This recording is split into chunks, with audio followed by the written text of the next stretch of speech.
The first instrument I played was trumpet. I was in fourth grade, and we had a band director come by. It was like extracurricular day because I went to Narvi, which was like a theme school. He was going through all the instruments, and he was like, yeah, we have this, we have this. And then he played like Mary Had a Little Lamb on trumpet. I was like, yeah, I'm gonna do that. That's gonna be my thing. And I shortly picked up trumpet after that. Reading music, the whole embouchure situation, like that whole thing was a problem on its own. But reading music, I would say probably is the hardest because essentially it's like another language. And on top of that, like I was in elementary school, so learning my language, and then we had to learn Spanish, and now you have to learn like music. It was a lot going on.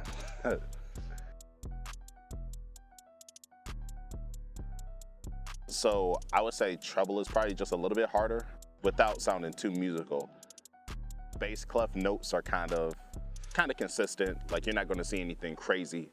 But treble clef, on the other hand, it's up, it's down, it's more note patterns, like that's kind of like the melody of music. So, when you hear basic music and this, that, and the third, like more than likely it's treble clef. So treble clef is definitely the hardest.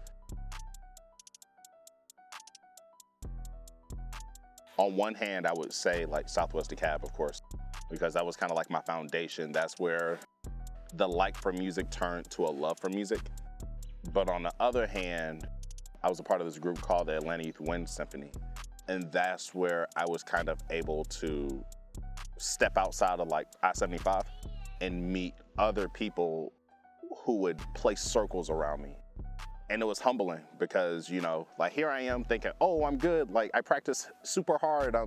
I'm this, I'm that. And then you go and put yourself into another room and it's like, wow, like I'm pretty sure I'm bottom tier compared to everybody else. So I feel like from an experience standpoint, Southwest, but from like a humbling and growth development, definitely the Atlanta Youth Wind Symphony.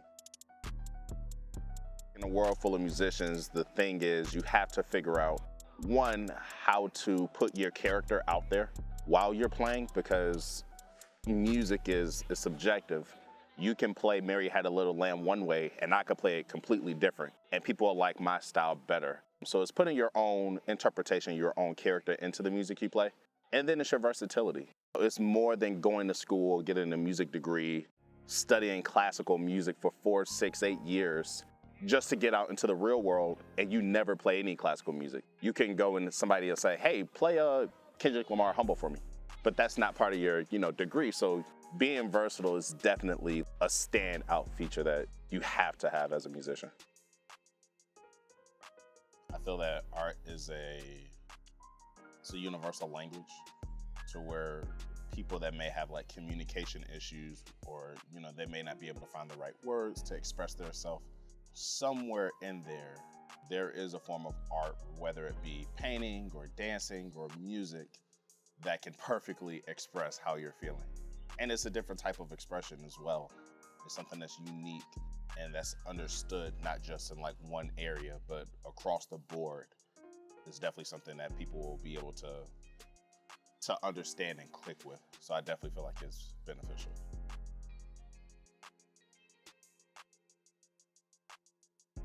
I mean, for starters, I got a Grammy. So from, performing with Beyonce and, doing recording sessions with Mariah Carey and, going on tours to be able to see different parts of the world that, some people may not have been fortunate to see.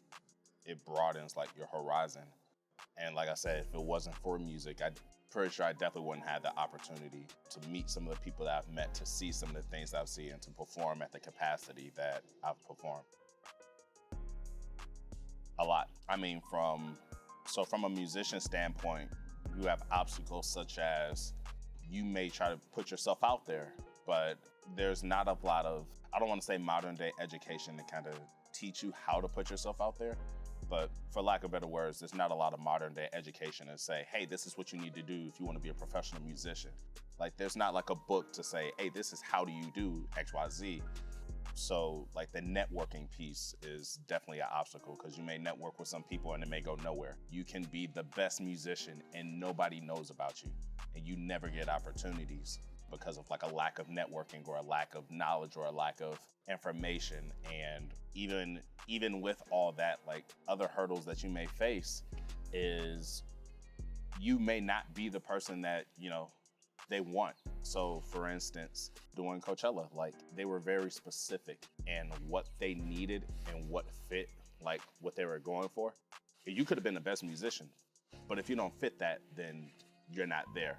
You can practice for hours and years and then go to a gig and they pay you like $25. But they don't know that it took you years to get to where you are. So I feel like those are kind of like a combination of just some of the hurdles that musicians as a whole face. I feel like anyone can learn an instrument. There are those select few people that, are kind of born with that talent, people that play piano at 2, stuff like that. But as far as picking up an instrument, learning it, and being great, anybody could do that. But I think the thing that separates good people and great people is the patience, because it's not an overnight process. Like nobody picks up an instrument today and could outplay like Slash tomorrow on guitar. Like that stuff takes years, and most people don't have the patience to put in the time needed to be great. If you have the patience, you have the consistency, and you have the drive, like anybody could be great. Don't give up. Don't believe the hype of you're graduated with a music degree, so the only thing you could do is be a teacher. Like we live in a society, or not even society, we live in a time where you can create whatever dream that you see fit for yourself. And like being a music major is tough because like if you're doing music education, you have to learn every instrument. If you're doing music performance, you're probably practicing 4 hours a day. And that stuff gets tiring, just practicing the same thing over and over and over. And then like, once you get to a certain level of good, you start taking baby steps to be great. So the progress that you may have seen in the beginning, you may not see towards this side of the fence. But this is, again, like I said, what separates people that are good and people that are great, because you have to have the patience to keep pushing through to see that. And so for music majors, like the biggest thing is to maintain the patience, maintain the humility, and keep pushing through, because I promise it's gonna get better.